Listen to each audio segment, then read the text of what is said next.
Conversa com meu povo. Paixão e glória.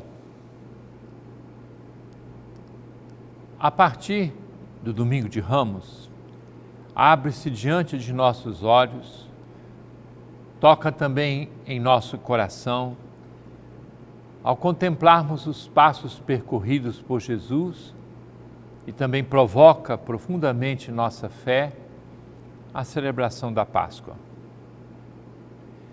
Acolhamos o que diz Santo Atanásio. Está próximo de nós o Verbo de Deus, nosso Senhor Jesus Cristo, que se fez tudo por nós e promete estar conosco para sempre. Ele o proclama com essas palavras: Eis que eu estarei convosco todos os dias até o fim do mundo. E porque quis fazer-se tudo para nós, Ele é o nosso pastor, sumo sacerdote, caminho e porta, e há também a nossa festa e solenidade, como diz o apóstolo, o nosso Cordeiro Pascal, Cristo, já está imolado.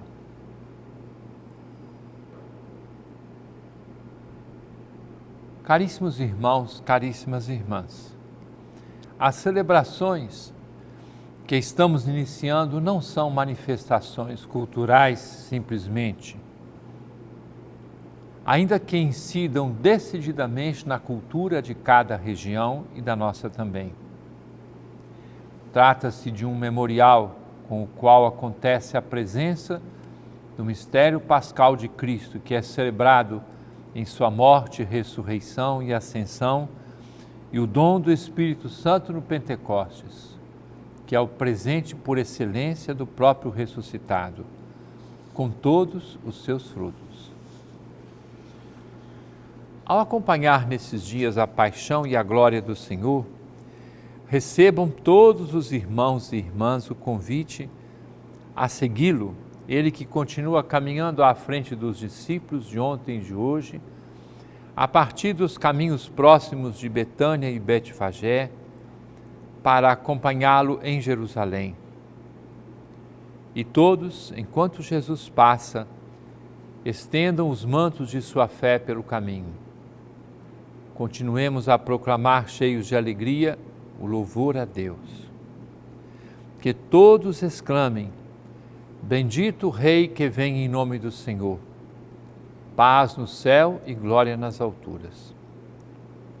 Estejamos convictos de que, se a multidão se calar, as pedras gritarão. Somos convidados a percorrer cada passo da Semana Santa, Semana Maior, com olhares diferentes e complementares. No Domingo de Ramos, a glória se manifesta no acolhimento de Jesus em nossas cidades e casas. Sejam elas Nova Jerusalém que recebe o Senhor. Deixemos que caiam todas as nossas resistências à presença do Salvador. Purifique-se nosso interior e deixemos que os ramos, colocados por muitas pessoas em lugar de honra nas casas, sejam sinais da aclamação a Jesus Salvador. Portas abertas das casas e dos corações. Portas abertas para acolher quem vem de longe, quem é frágil e pecador, os mais pobres e abandonados. Sejam todos recebidos no coração da Igreja e em nossos corações. A Semana Santa continua com 3 dias, nos quais os chamados Cânticos do Servo Sofredor, 4 deles, 3 deles nos fazem contemplar a figura de Cristo em sua paixão anunciada no Antigo Testamento. Os evangelhos proclamados nesses dias nos introduzem no drama um mistério de amizade, discipulado e, ao mesmo tempo, fragilidade, negação e traição. Simão Pedro, João, Judas, os demais apóstolos, todos entram em cena para nos provocar à participação nos acontecimentos. Ninguém seja espectador indiferente, mas todos desfrutem o caminho de santidade que é proposto em meio a tanto mistério e até indignação. Todos tomem partido de Jesus nosso Senhor, cujo processo começou como um réu para chegar a ser juiz no alto da cruz e na ressurreição. Estamos no mistério da paixão e da glória. A Quinta-feira Santa começa de um modo diferente. Reunida na Catedral da Sé, a Igreja celebra a sua unidade, simbolizada na consagração do óleo do crisma, a bênção dos olhos dos catecúmenos e dos enfermos, assim como a renovação dos compromissos dos sacerdotes. Todas as paróquias se fazem representar e os respectivos párocos recebem dos vigários episcopais os recipientes com os óleos sacramentais, a serem apresentados ao povo na vigília pascal. Tudo pronto para a Páscoa, que é celebrada com um tríduo revestido da máxima dignidade e solenidade. Celebramos em primeiro lugar a Páscoa da Ceia, que começa com um convite positivamente provocante. Com a palavra de São Paulo aos Gálatas, a cruz de nosso Senhor Jesus Cristo deve ser a nossa glória. Nele está nossa vida e ressurreição. Foi Ele que nos salvou e nos libertou. Paixão na cruz e a glória. Serviço humilde no lava-pés, proclamação do mandamento novo, do amor no sermão do mandato, instituição da Eucaristia e do sacerdócio ministerial. Um jogo infinito de amor, doação de vida que permanece no mistério da morte e ressurreição do Senhor, todas as vezes que comemos deste pão e bebemos deste vinho, corpo e sangue de Jesus Cristo, sacrifício que se renova, presença real, plena comunhão com Cristo e aos irmãos. Ao entrar na igreja na Sexta-feira Santa, cada um de nós vai perceber uma coisa: terá desaparecido a cor roxa da penitência. Entra em cena o vermelho do amor que se doa, da coragem e do martírio. A glória que se alcança passando pelo mistério da cruz, da dor e do abandono experimentado por Jesus em sua imolação. Sexta-feira Santa é a Páscoa da cruz. Páscoa é passagem e não há redenção sem derramamento de sangue. Cantaremos, prova de amor maior não há do que doar a vida pelo irmão. E na cruz de Cristo, todos estávamos presentes. Nela a nossa salvação, nossa vida, nossa liberdade. É a vitória e a glória da cruz. Sábado Santo é dia de silêncio e meditação. Recolhemos os perfumes das virtudes e o nosso desejo de crescer na vida cristã para ungir espiritualmente o corpo do Senhor. Vigiemos à porta do sepulcro com as piedosas mulheres que souberam regar com suas lágrimas a esperança do terceiro dia. E chega a Páscoa da Ressurreição, celebrada primeiro na igreja com a grande e solene vigília. Nós comemoramos a vitória de Cristo sobre o pecado e a morte com a liturgia da luz, na bênção do fogo novo, o círio pascal e a luz de Cristo resplandecendo em nossos templos.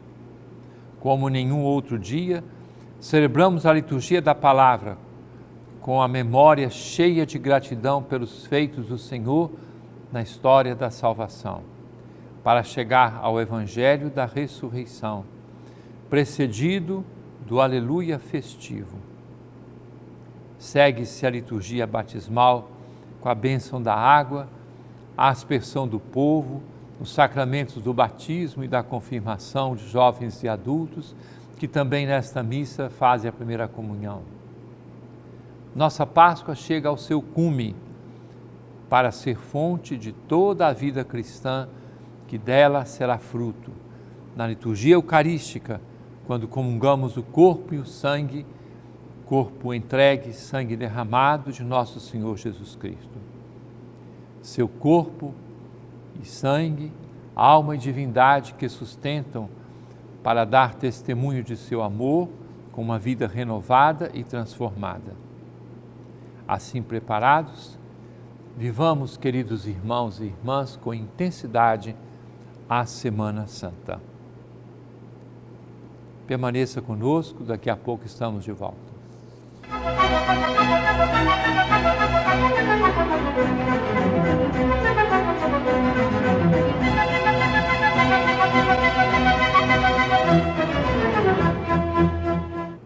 Conversa com meu povo. Caríssimo irmão, caríssima irmã, neste final de semana, em todas as nossas paróquias, celebramos o Domingo de Ramos. As paróquias se prepararam, é a abertura da Semana Santa e todos somos convidados a participar. No domingo, eu celebro 8h30 da manhã a procissão de Ramos e a missa na Catedral. Aliás, todas as celebrações na Catedral durante esses dias são feitas e presididas pelo bispo.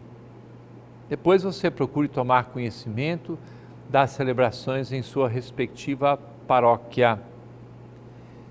Lembro a todos que neste final de semana, sábado e domingo, em todas as missas e outras celebrações, nós temos a coleta da solidariedade, que é a coleta da campanha da fraternidade.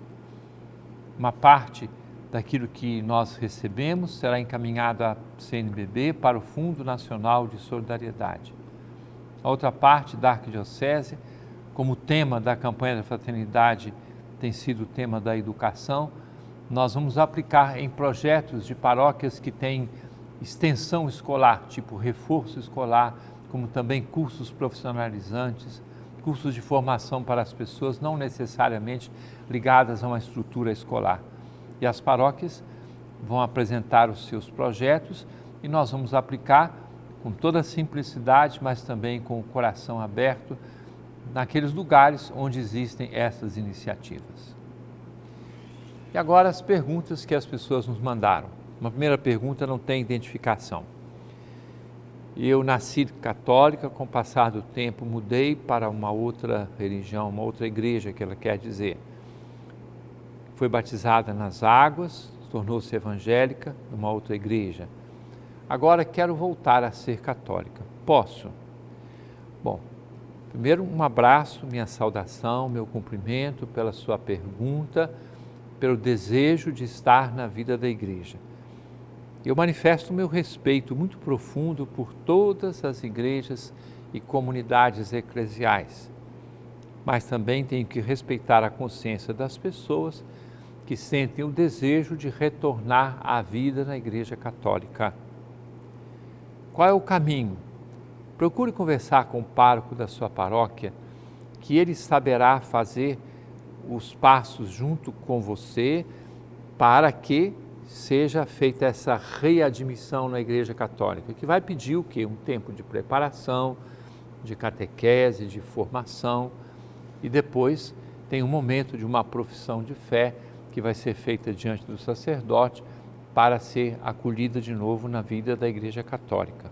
Então, é possível fazer isso sem criar confusões com outros grupos, com outras igrejas. Então, eu peço que procure o pároco de sua paróquia, que com toda certeza vai lhe dar a necessária atenção para dar este passo que o Espírito Santo está inspirando. Pergunta de Mário Júnior: como os evangelhos sinóticos foram escritos? A partir de qual ano eles foram escritos? Porque a Bíblia antes foi escrita em grego e depois passa ao latim. Bom, veja só, os evangelhos sinóticos, os três, Mateus, Marcos e Lucas, o primeiro que foi escrito por aí em torno do ano 50, né? Tudo indica que quando Mateus e Lucas escreveram o seu evangelho, já havia o texto de Marcos. Marcos foi companheiro de São Pedro, o evangelho é mais breve, é mais conciso. Lucas foi companheiro de apostolado de Paulo, escreveu o Evangelho de Lucas e depois também os Atos dos Apóstolos. Então, Mateus escreveu para um público mais vindos do judaísmo, por isso tem muitas citações do Antigo Testamento. Então, esses textos foram escritos na língua da época, né? Foram escritos alguma coisa em hebraico, a maior parte em grego, não é? Mas depois as traduções foram acontecendo no correr do tempo. Não é que diz assim, a Bíblia depois passa ao latim. Não. Nós temos a Bíblia em grego, nós temos trechos do Antigo Testamento que são em hebraico, nós temos depois as traduções, quer dizer, eu tenho uma Bíblia imensa, uma Bíblia de estudos que tem o texto grego, tem o texto latino, tem o texto inglês, e aí por diante, né? Então, só para dizer que as coisas foram feitas, e por que passou ao latim? Porque no Império Romano era essa língua que corria, né? Hoje, quando se faz uma tradução, então tem que buscar os originais lá da Bíblia em hebraico, em grego e tudo isso, não foram escritos em latim, né? Passou para o latim porque era a língua que era falada, como também depois passou para todas as outras línguas, de acordo com a época, as línguas que são faladas em cada tempo, em cada época. Em latim, tornou-se então, por causa da experiência da igreja que cresceu a partir ali da região hoje que é a Itália, então a língua comum era a língua latina, então daí os textos, a chamada Vulgata, quer dizer, um texto que foi trabalhado especialmente por São Jerônimo, era recolher, pegar dos textos antigos e traduzir para a língua da época do latim, como hoje nós traduzimos do grego, do hebraico, da língua que foi escrito para as línguas atuais. Maria do Perpétuo Socorro de Belém. Dom Alberto, por que usamos esta cor roxa neste período, quer dizer, o período da Quaresma? Veja só, a cor roxa, ela chama interioridade, chama silêncio, profundidade. E a liturgia foi incorporando várias cores, por exemplo, o verde, que é usado numa grande parte do ano, chamado tempo comum, né? Nós temos o branco, que se usa no tempo da Páscoa, e depois para os santos. Depois nós temos o vermelho, que é a cor do martírio, da força, a cor de rosa, que é usada apenas 2 vezes por ano. Temos os paramentos dourados, que substituem outras cores quando necessário. Então a cor roxa, ela chama concentração, penitência, oração, sobriedade. Por isso é que ela é usada durante o tempo do Advento e do tempo da Páscoa. E veja só que alegria quando a gente chega no dia de Páscoa e retomamos então o aleluia, os paramentos brancos, a luz, a flor e tudo isso. É um processo educativo, formativo que a igreja tem para que estas cores e os símbolos e os sinais nos ajudem a viver a profundidade do mistério da nossa fé. Samara Lopes de Belém. Dom Alberto, por que a igreja celebra a morte e a ressurreição e não dá ênfase ao nascimento de Cristo? Samara, talvez pode estar faltando alguma informação, porque a igreja dá relevo ao mistério de Cristo. Então nós temos 2 ciclos na liturgia. Um se chama ciclo do Natal, que começa com o tempo do Advento, passa o Natal, a Epifania. Então, esse primeiro ciclo de celebrações da igreja é feito nessa primeira parte. Depois começa com a Quaresma, Páscoa, tempo comum e daí por diante, começa então o ciclo chamado ciclo da Páscoa.